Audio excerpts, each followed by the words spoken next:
নমস্কার বন্ধুরা, আজকে আমাদের বাড়িতে একজনের দাঁত তুলেছে, সেই জন্য গোলা রুটি বানিয়ে তাকে দিচ্ছি।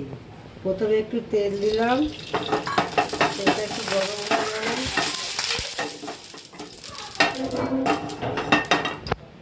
তারপরে একটু গোলাটা দিয়ে দিলাম।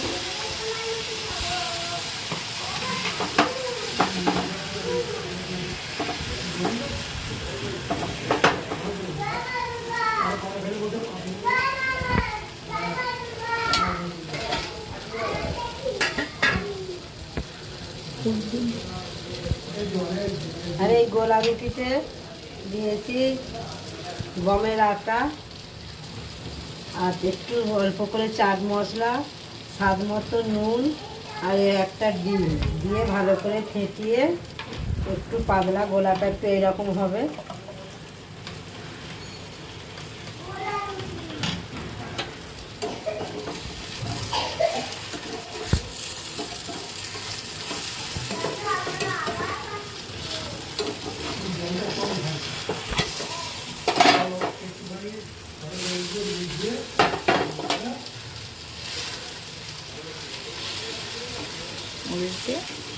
একটু উল্টে পাল্টে দিচ্ছি,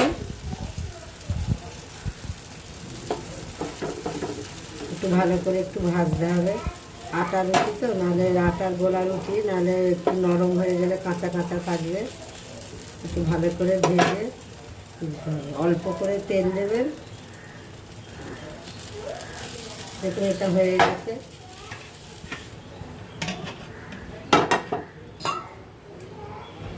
ওই একবার তেল দিলেই হবে। আর একটা দিয়ে দিচ্ছি।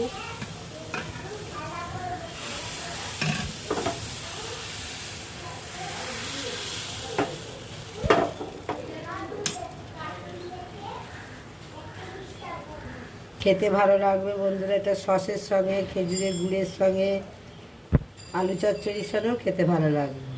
যাই দিয়ে খাবেন ভালো লাগবে। আপনারা একটু খেয়ে দেখবেন, ট্রাই করে দেখবেন।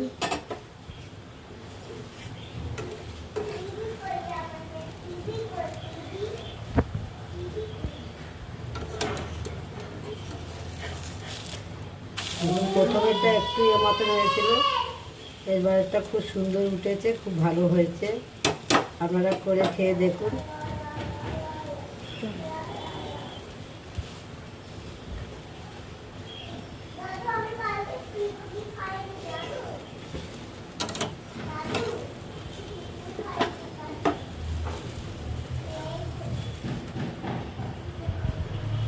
আর একটু অল্প করে তেল দিয়ে দিচ্ছি।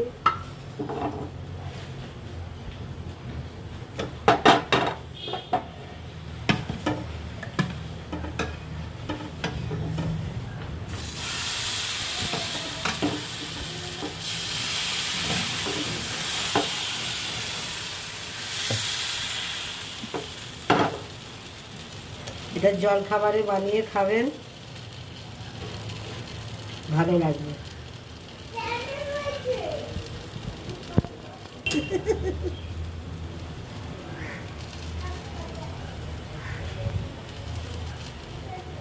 দেখুন কি সুন্দর ফুলে উঠেছে, খুব ভালো লাগছে। একটু ডিম দিয়ে, একটা ডিম দেবেন। আপনারা যতগুলো খাবেন, 8-10টা করুন, 5টা করুন, যেরকম খাবেন সেরকম নেবেন। একটু একটা ডিম দিয়ে, স্বাদ মতো নুন, একটু চাট মশলা, অল্প করে একটুখানি চিনি দেবেন। মিষ্টিটা মিষ্টি মিষ্টি হলে ভালো লাগবে।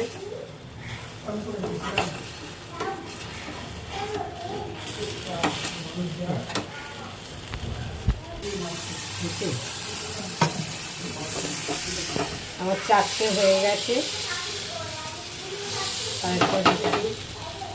এটা আটা ছাড়াও ময়দা কিংবা সুজি দিয়ে, সুজিটাও খানিকক্ষণ ভিজিয়ে রাখবেন। আর ময়দার মতন ইয়ে হয়ে গেলে ভালো করে গুলে নেবেন। সুজি, ময়দা, আটা সব একসঙ্গে দিয়েও হয়, আলাদা আলাদা করেও হয়। ময়দা দিয়েও করতে পারেন, সুজি দিয়েও করতে পারেন, আটা দিয়েও করতে পারেন। আমরা আটা দিয়ে করে ভালো লাগে খেতে, তাই আটা দিয়েই করছি।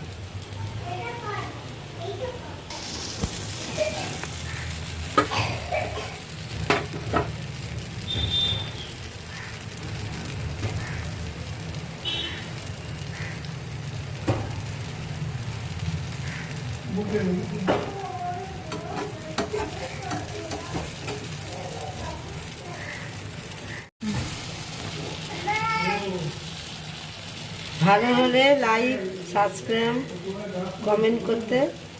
কমেন্ট করে দেবেন।